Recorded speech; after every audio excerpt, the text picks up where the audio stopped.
Is that recording right, Gordon? Just want to check that before we really dive into it. As Rob said, my name's Logan. Those of you that might not know me, I'm the other pastor here at Mission Ridge. And we are in the second week of Change Your World series, which is looking at Ezra and Nehemiah, the two books of that. Now today we are going to dive right into the book of Ezra, starting with chapter 1. We're going to actually move through chapters 1 through 6. So I hope you packed a lunch. We're going to be here a while. All the kids were like, what? No. Maybe. We'll see.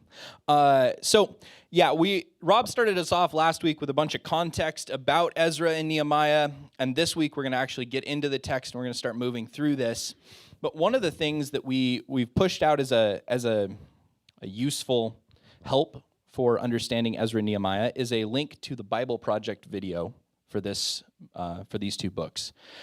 Tim Mackey and his crew do an excellent job of putting together helpful resources to understand these. And one of the things that they point out about these stories is that the front stories of Ezra and Nehemiah, these two books used to be one book together. So when I'm referring to them that way, that's why I'm clumping them together. But the first part of these stories begin with Zerubbabel and Ezra and Nehemiah, the stories of these three leaders. And if you've been in the church for a while, you're probably familiar with hearing about these talked about as like leadership stories and stuff like that, right? Or we're going to go build something, we're going to go do something, because that's what they're doing. They've been called on a mission. But the stories 1 through 6, and then 6 through, I think, 12-ish in the back half of Ezra, and then the beginning of the book of Nehemiah, follow this one pattern. And this pattern looks like this. The Persian king is moved by God to send people. Okay? So God stirs the heart of a Persian king, and he sends a group back to Israel, back to Judah. And then the leader of that group ends up facing opposition to the rebuilding project. Whether they're trying to rebuild the temple, whether they're trying to rebuild their practices and understand Torah, or whether they're trying to build walls around the city, they run into opposition. And then each of these stories, these sub-stories within the larger picture, has a strange anticlimax. They end badly. It's a bittersweet sort of ending with each of these kind of mini stories, right? It's I used the example last service of the snap with Infinity War, where it snaps and that's the end of the movie, and you're like, well, that's not satisfying. And then you got to wait a whole nother year.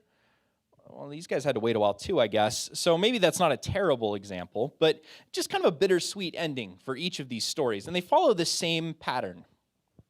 So I just wanted you to be aware of this is the pattern that we're going to keep seeing. So let's jump into Ezra, chapter 1, verses 1 through 4. In the first year of Cyrus, king of Persia, that the word of the Lord by the mouth of Jeremiah might be fulfilled. Pause. This is a hyperlink. This is a click here to learn more, right? If this was Wikipedia, I would fall down a huge rabbit trail and end up on learning about betta fish. It always comes back to that.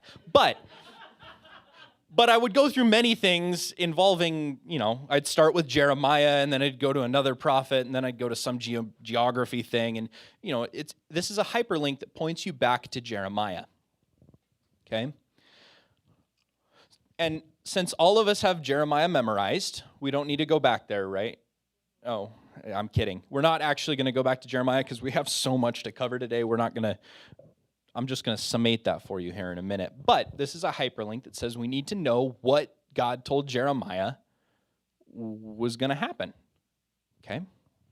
So the Lord stirred up the spirit of Cyrus, king of Persia, so that he made a proclamation throughout all of his kingdom and also put it in writing. Thus says Cyrus, king of Persia, the Lord, the God of heaven, has given me all the kingdoms of the earth, and he has charged me to build him a house at Jerusalem, which is in Judah. Whoever is among you, of all his people, May his God be with him, and let him go up to Jerusalem, which is in Judah, and rebuild the house to the Lord, the God of Israel. He is the God who is in Jerusalem. And let each survivor, in whatever place he sojourns, be assisted by the men of his place with silver and gold, with goods and with beasts, besides free will offerings for the house of God that is in Jerusalem. Right. So the house of God, it's in Jerusalem. He says that a couple times. This is redundancy, Department of Redundancy. But a couple of things that we should get out of this. One, if you're familiar with the Exodus story, this should be ringing a bell of like, oh, wait, a king tells people to leave, and then they're going to get silver and gold, and then they're going to go to Israel, to their promised land. This should remind you of Exodus. This should be really, really, really ringing that bell for you. Okay?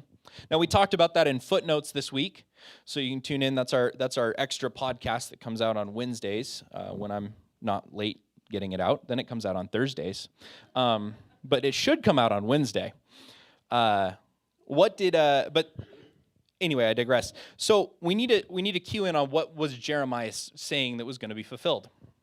Well, in the book of Jeremiah, which is a collection of his writings and prophecies, in the middle of it, middle-ish, chapter 30 through 33, Jeremiah speaks of return to Israel. He talks about returning to Israel. He talks about new covenants. He talks about returning to Israel. He talks about new covenants. This is a very happy, yeah, go get them part of the book of Jeremiah. Now, the rest of it is very doom and gloom. There's plenty of that because it's a prophet, and as a prophet, you have to have doom and gloom. It's required. It's in the handbook. If you're going to be a prophet, you have to be doom and gloom, at least 50% of the time, minimum. But what this does is it points us towards they're going to come out of exile and they're going to come back to the land and they're going to reestablish their kingdom, and there's going to be the new kingdom of Israel, and there's going to be new covenants, and Messiah is what this is pointing towards. Jeremiah is pointing them towards Messiah. And part of Jeremiah is they're going to develop this new heart. Now, whether or not they get that, we'll see. But Messiah is going to come. This is what they're expecting. This is why they're leaving exile, so that the words of Jeremiah can be fulfilled. Now, we should probably clarify a couple things about just historical context between Persia and Babylon. Okay? Now, when Israel was removed, when Judah came in, when Judah was removed and sent into exile, it was Babylonian exile. Babylon came in and they kind of annihilate everyone. This is their standard practice. They're going to come in and dominate and just wipe everything out, and then they're going to take people out of the land and they're going to take them captive. This is how Babylon functions. Okay? This is how they conquer. Persia is a little different. They take more of a Greek Western approach that was starting to get popular at the time. We'll call it colonialism, where they come in and they understand that it's much cheaper, much more economical, that if we're going to have an overthrow and we're going to conquer and we're going to expand our kingdom, well, we came in and we're bigger and meaner than you, so why don't we just keep you where you're at and you pay tribute to us, right? We're going to keep you there, and you're much more beneficial if you are thriving and just sending us all the money, right? Perfect. So this is how Persia approaches things. So when Persia comes in and kicks Babylon out, they say, well, the Persian king's going to look around and say, what are all of these people doing here?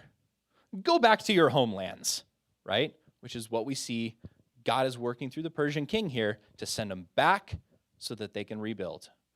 This is why we see what's going on here. Okay?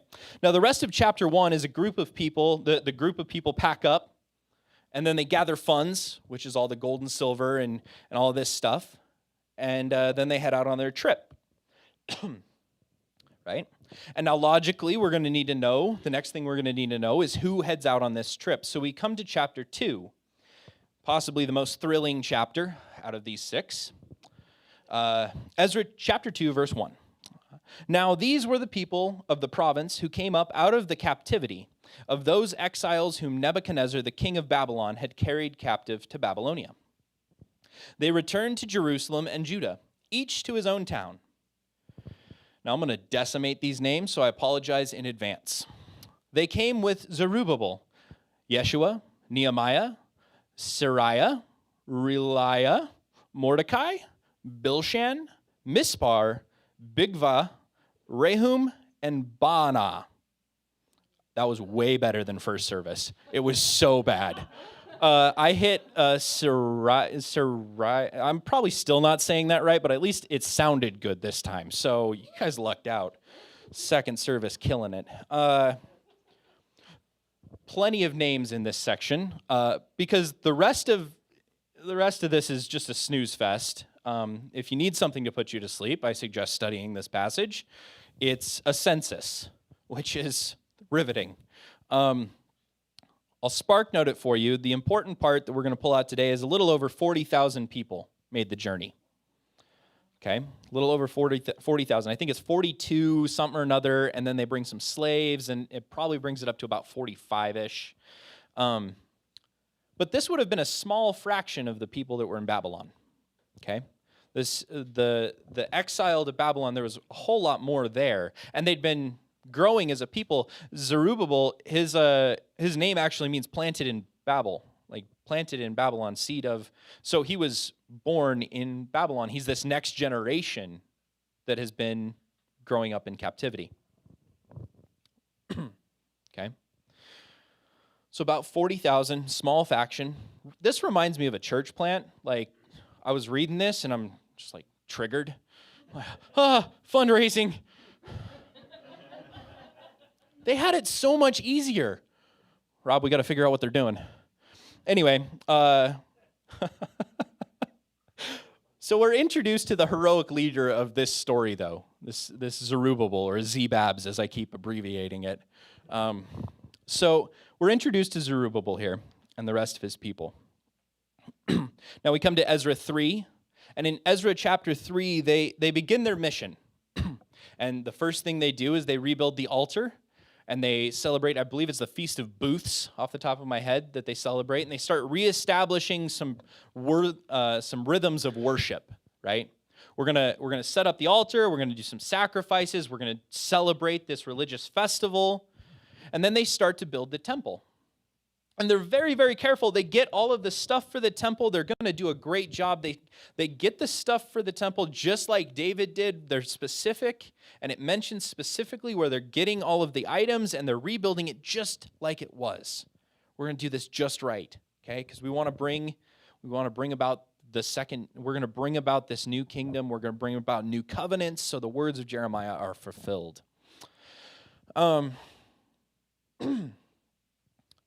So they lay the foundations for the temple in chapter 3, and then they celebrate, as you should do, like we're barn-raising sort of style. And then Ezra chapter 4 comes along, and they run into opposition. Remember the pattern?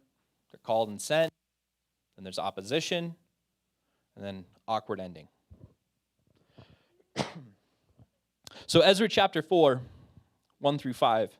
Now when the adversaries of Judah and Benjamin heard that the returned exiles were building a temple to the Lord, the God of Israel, they approached Zerubbabel and the heads of fathers' houses and said to them, "Let us build with you, for we worship your God as you do, and we have been sacrificing to him ever since the days of Esarhaddon, king of Assyria, who brought us here." There are so many fun names in this, like, ooh. Yikes. If you're pregnant, consider Esarhaddon. Don't do it. Don't do it. But Zerubbabel, Yeshua, and the rest of the heads of the fathers' houses in Israel said to them, "You have nothing to do with us in building a house to our God, but we alone will build to the Lord, the God of Israel, as King Cyrus, the king of Persia, has commanded us." Then the people of the land, which would be the adversaries of Judah and Benjamin, changes what they're called, discouraged the people of Judah and made them afraid to build, and bribed counselors against them to frustrate their purpose, a.k.a. bureaucratic red tape. all the days of Cyrus, king of Persia, even until the reign of Darius, king of Persia. Okay? So what just happened in this passage? Because there's this, Ezra 4 gets a little muddy. Okay? The rest of chapter 4, up until the very last verse, is actually the center of the chiasm that is chapters 1 through 6. Surprise, you didn't see that coming. The whole thing's a chiasm. So there you go. But verses 6 through 23 is actually out of the chronological order. And Ezra does this a couple of times. The author of Ezra does this on occasion, and it's because they're trying to bring attention to things, right? One of the things that they do is up there at the beginning of chapter 4, now when the adversaries of Judah and Benjamin, he calls them adversaries from the very beginning. The first time that they're mentioned in this story, they're adversaries. But what have they done? Right? What are they doing? They come and they offer to help. That doesn't sound like an adversary, right? Like, that doesn't sync up. Does not compute. Buffering, right? And then it calls them the people of the land. So, little context here.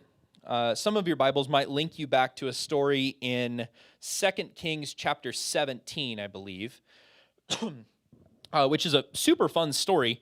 The king of Assyria took over the northern kingdom of Israel, right? And what the Assyrian king would do, he's kind of in between the Persians and the Babylons. He's like Babel in that he's going to take everybody out. So he removes all of the people of Israel, and then he sends back in other people just to go like repopulate the land, and now you're going to take over this land, right? So these people move in, the people of the land. This is who we're talking about now. And then they start getting eaten by lions, as you do, because they're, not the people, God sends a bunch of lions to eat them. It's a fun story. So then the king, because, it's really hard to pay your taxes and give tribute if you're getting eaten by lions, the king decides, well, okay, logically, they're getting eaten by lions because they're not worshiping the God of their land properly. There's a God tied to that land, so they need to learn how to worship him.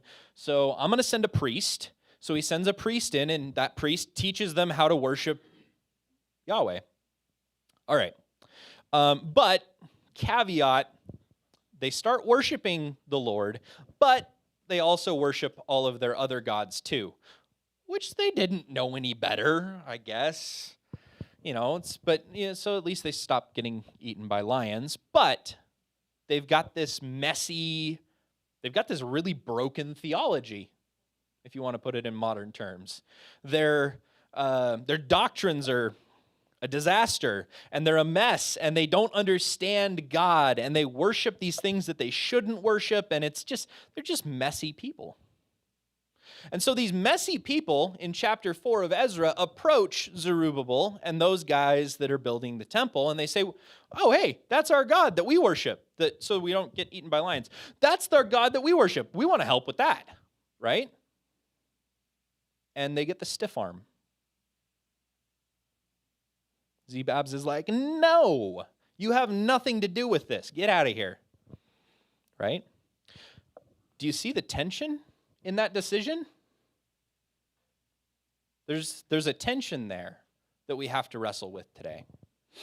And because of that, because he's chosen to make them an enemy, we get this next section in chapter 4, 6 through 23, where it pulls out and it says this opposition continues for years, because it fast forwards and it talks about, it even forcefully coming against them. Well, that's up with Nehemiah and the walls. Like, we're not even there yet. We're going to get there in a couple of weeks, where like there's a sword in one hand and a hammer in the other, right? This is later on. This continues, this decision to keep them out, make them an enemy, has ripple effects through over like 70 years or something like that. Okay? But the temple, the building on the temple is stopped for 15 years.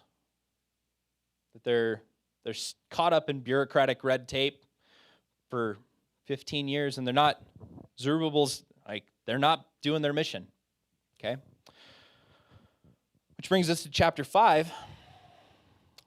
So if you're stuck in the muck and building is ceased and your mission is kind of come off the wheels and things aren't going right, what do we need? Well, we need a pep talk. So, beginning of chapter 5. Now the prophets, Haggai and Zechariah, son of Iddo, I like that name. I can pronounce that one well. Prophesied to the Jews who were in Judah and Jerusalem in the name of the God of Israel who was over them. Then Zerubbabel, the son of Shealtiel, and Yeshua, the son of Josedek, arose and began to rebuild the house of God that is in Jerusalem. And the prophets of God were with them, supporting them. All right. So Haggai and Zechariah, they're going to be our cheer squad. They're going to be the coach in the locker room at halftime saying, no, we're going to get back on the horse here, right? And they're going to give them this pep talk with their prophecy, okay? Now, this would be another hyperlink because when you mention Haggai and Zechariah and their prophecies, then you would go back and read those, right? We're not going to go through all of them, but we are going to look at one excerpt from Zechariah that I feel is very important to what we're talking about today. Chapter 8, verses 20 through 23. Thus says the Lord of hosts, peoples shall yet come, even the inhabitants of many cities. The inhabitants of one city shall go to another, saying, let us go at once to entreat the favor of the Lord and seek the Lord of hosts. I myself am going. Now, this is like we're gonna get this built. We're gonna get this all built. We're gonna reestablish. This is more like Jeremiah, like covenant and kingdom, and we're gonna be the shining example, blessing to all nations. Take us right back to Abraham, right? Blessing to all nations. This is what we're gonna be, guys. Many peoples and strong nations shall come to seek the Lord of hosts in Jerusalem and to entreat the favor of the Lord. Thus says the Lord of hosts, in those days 10 men from the nations of every tongue shall take hold of the robe of a Jew, saying, let us go with you, for we have heard that God is with you. Yeah, that sounds like the covenant. That sounds like a blessing to all nations.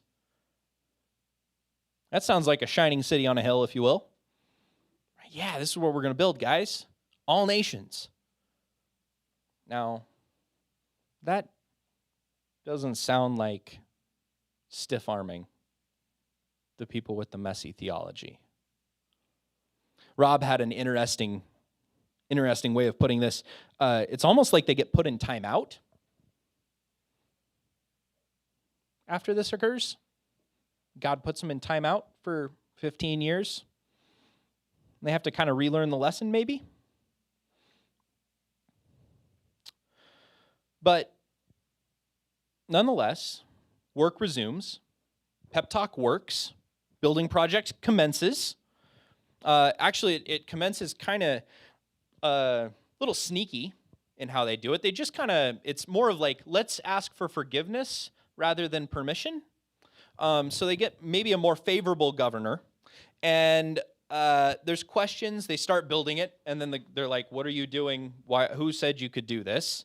And they're like, well, Cyrus. And they send this letter, and we're going to read this letter in our care groups this week in chapter 5. We're going to read chapter 5 and dig into that more there. So beef up on that before you go. But they send word to Darius to look for this decree. We're gonna look for this decree of Cyrus that gave us permission, like we're supposed to be doing this, and they just keep doing it while they're waiting for the response, which is something I would totally do. So I can't judge them on that. Like that's just shrewd and brilliant, basically is what's going on there. So they send off this letter, and chapter 6 starts here. Darius looks for a record, and he finds the original decree. The best way to explain this is when Gandalf in Lord of the Rings goes and is digging through the papers down in the bottom of Gondor in Minas Tirith, looking for, digging through scrolls and blowing off the dust. They've completely forgot about this decree of Cyrus, and finally they find it. And they're like, yep, you're supposed to be doing this. And so Darius, in the second year of his rule, says, yep, they're supposed to be doing this. He sends back a favorable letter for it, right? He sends word that everyone is supposed to stop getting in the way of the project under exceedingly harsh penalty. It's kind of fun. They're like, if you get in the way of this, then we're going to take a beam from your roof and we're going to impale you on it. So stop getting in the way of this. There's just a little bit of, maybe you shouldn't do that. So once again, God stirs the heart of a king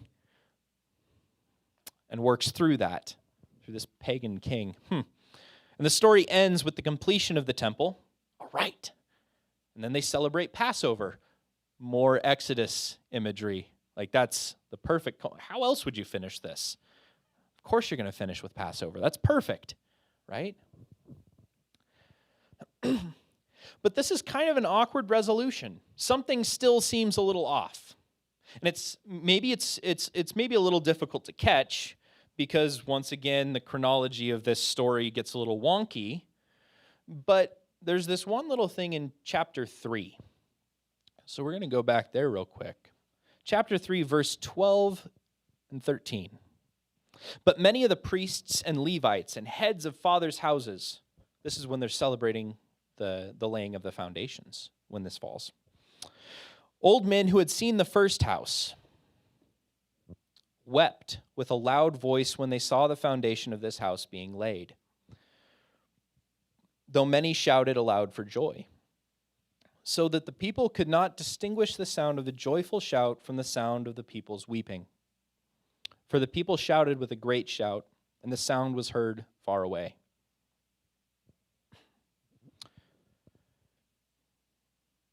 The older generation, the heads of the fathers' houses, those ones that they remembered what it could have been, they knew that the presence of God wasn't there. Something is amiss in this. Something's not right. The heart is not right in this project. It looks just like the one, they're doing everything right physically to build this thing, but there's something not right here. Something that Jeremiah said was going to happen hasn't happened. Something's wrong with the foundations, and that never gets fixed. Furthermore, the words of Zechariah aren't happening because that adversary, that opposition continues. It doesn't get resolved. They don't, we should have brought you in. It never gets resolved. It continues all the way up through Ezra and through Nehemiah. And it keeps being an issue, a thorn in the side. This is not seeming like many nations. This is not a blessing to all. This is something's not right, which is why we get this awkward resolution to the story.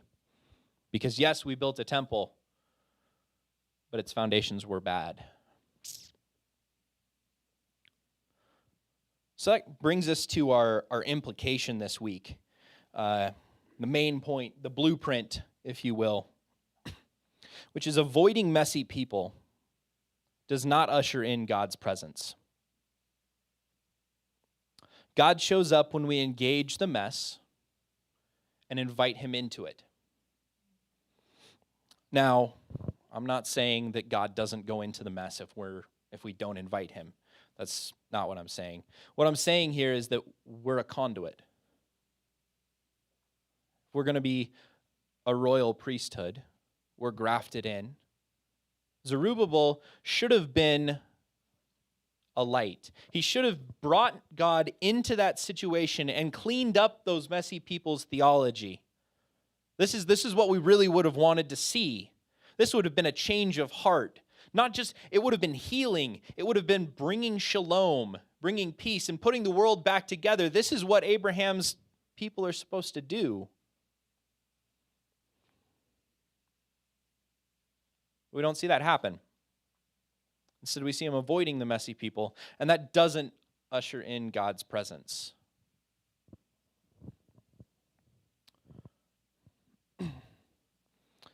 So we have to engage the mess so that we can be a conduit, so that we can be a representative of God in the mess.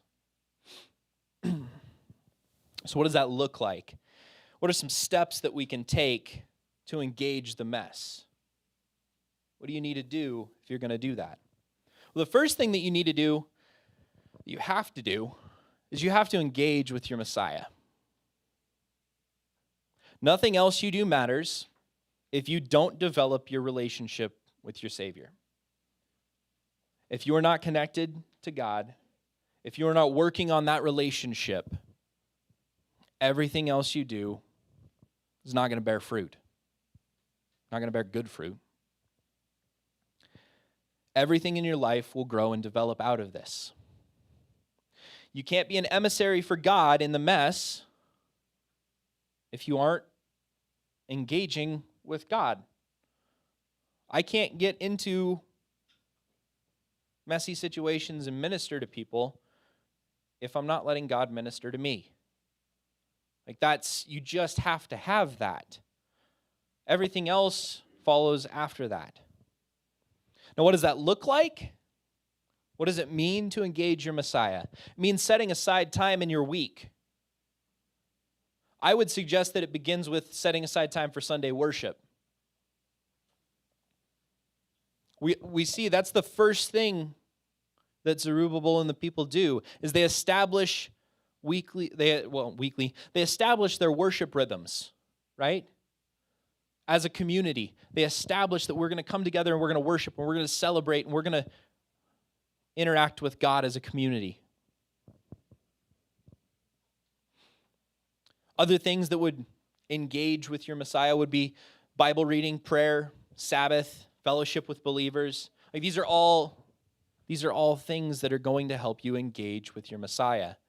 I think that most of them,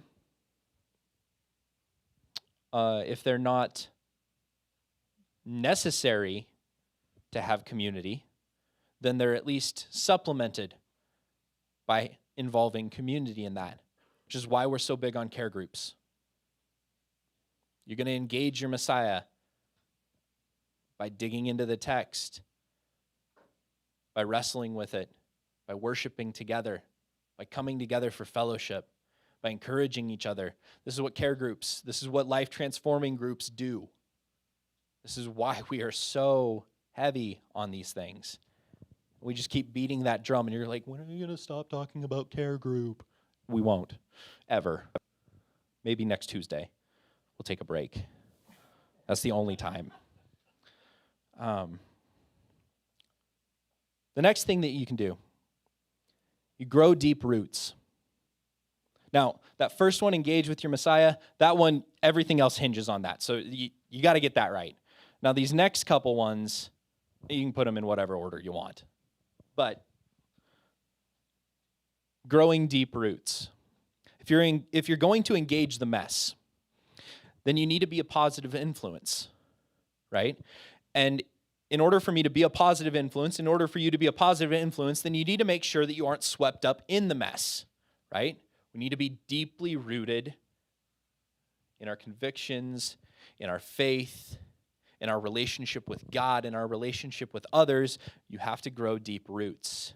Now, this looks like deepening your understanding of the Word. Everything that I just listed, the Bible reading, prayer, Sabbath, fellowship, worship, it's not like you got your merit badge and now, you've worshiped. No, you continue. You do more worship. You continue to dig in. Good Lord, there is so much stuff in Ezra and Nehemiah. I had no idea. We keep calling things pound cake, Rob. We called Jonah pound cake. We're like, there's so much here. We called the Lord's Prayer pound cake. There's so much here. I think the Bible is pound cake. I don't think we're going to find anything that doesn't have so much depth to it. All of the hyperlinks, for crying out loud, you got to read like 6 books just to understand what's going on. You can never, the day that I'm not impressed and I'm not learning things from diving into the Word and growing deeper in that, somebody check my pulse. Like it's going to be a bad day when that occurs, or a good day. The other thing that you can do to grow your deep roots is you can develop accountability. Part of this is, if I'm going to engage the mess, then I need people that are looking out for me, right? Because you don't want to go this alone. They take 40,000 people, Z-Babs and Co. I love it. I'm going to get that on a t-shirt. Z-Babs and Company. This is not meant to be something that you do alone. This is community. Once again, care group, life transforming group, any other relational environment. They're kind of important. Because engaging the mess alone is dangerous. It is. It's really easy to get swept up in the mess as opposed to bringing God into the mess and being firmly rooted there. Next thing that we can do is we can talk about your mess in community. We can talk about your mess. You can talk about your mess in community. I can talk about my mess. You can talk about your mess. We'll talk about the mess, and it'll be community. Shame tells us that we need to retreat from community, because that's the thing. Like I can say like, oh yeah, I need to go into the mess. I've got mess in my own life. I'm going to go out on a limb and guess that most of you guys do too, other than Josh, who might be perfect, right? Yeah? No? Oh, that was last week? No, I don't know. He's giving me an incredulous stare. All right. So this also applies to like my own mess, your own mess, right? Because Zerubbabel, he didn't have it all figured out. Like obviously, they got put in timeout for 15 years. There's some heart issues. There was some mess that needed to be dealt with. It wasn't just like, oh, the messy people over there. No. We need to talk about our mess in community. Inviting others into your mess allows God to work through them to bring healing. I need healing in my life. I need to bring people in that God can work through to deal with the stuff and my baggage, right? And then last, we can listen to wise counsel. When you talk about your mess in community, then you develop this ability to listen to wise counsel. Okay? Just as Zerubbabel needed the prophets, there's going to be times when you need people speaking into your life. Now, hopefully, you've developed those relationships before fit hits the shan, before things get messy, and you get put in timeout for 15 years, right? Hopefully you've developed these relationships so that you can say, this is the mess, and somebody can speak into that, and you've developed that, right? Now, we've got this rule in care group of no fixing. You might be like, but Logan, wise counsel is fixing. Ish. It's a fuzzy gray area. No, this doesn't break the no fixing rule. I'm inviting the wise counsel. If I'm sharing in the mess and I say, Rob, this is what's going on, what the heck do I do? That's not Rob fixing me, at least against my will, or making me feel bad and shutting me down, or anything like that the no fixing rule talks about. This is me inviting in wise counsel. You should be inviting these people to give you advice. You should be developing these relationships, whether that's a mentor, whether that's somebody discipling you, whether that's just a co-laborer, somebody that's making disciples along with you. It can come from various areas. Heck, wise counsel can come out of the mouths of kids sometimes. Many times. Most of the time? Maybe. No, Jack says no. No. Some of the time. We'll settle there. But you need to be inviting these voices in. And this only happens in community. So engage with your Messiah, grow deep roots, talk about your mess, listen to wise counsel. So I leave you with this question today of which of these is your next step? Which of these do you need to work on? All of them is the right answer. Which of these do you need to work on first? Because all of them, you're going to eat the entire elephant all at once. All right. Scout's going to go for it. Jeez. It's a big elephant. I'm going to take it step by step, just me personally. But which of these can you work on? What do you need to work on this week that's going to help you engage your Messiah? What do you need to work on this week that's going to help you talk about your mess in community? Or listen to wise counsel? Or deepen the roots that you have? Because that's what's going to let us get into the mess and engage it in a way that's going to bring God into that.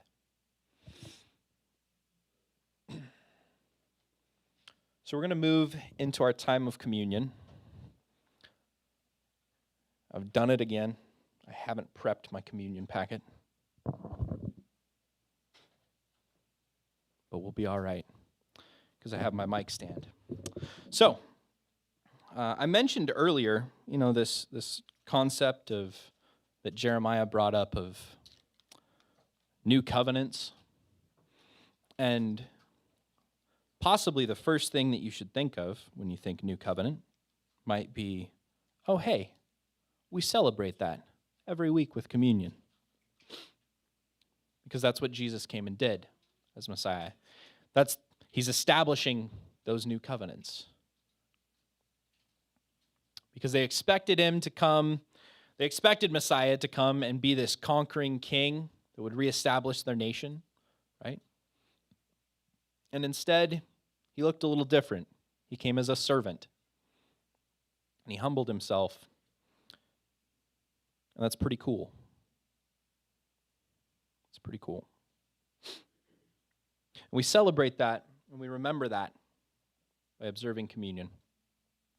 We remember that on the night when he was betrayed, Jesus took bread, and when he had given thanks, he broke it. He said, "This is my body, which is for you. Do this in remembrance of me." Let's remember him.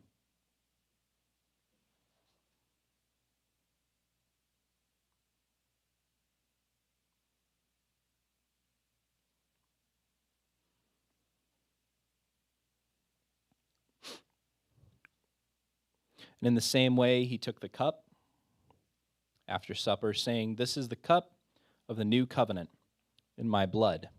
Do this as often as you drink it in remembrance of me." Let's remember that.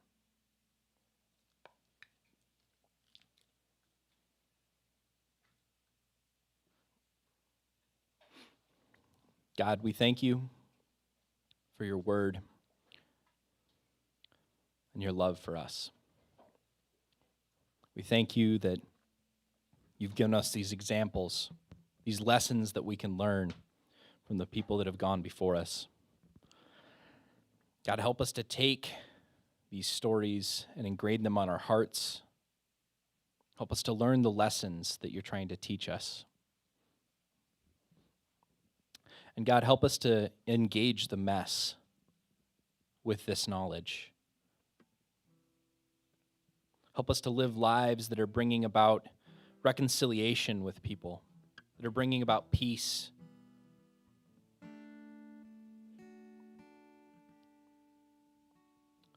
God, help us live that out this week. Pray this in your name. Amen. Sing one more song.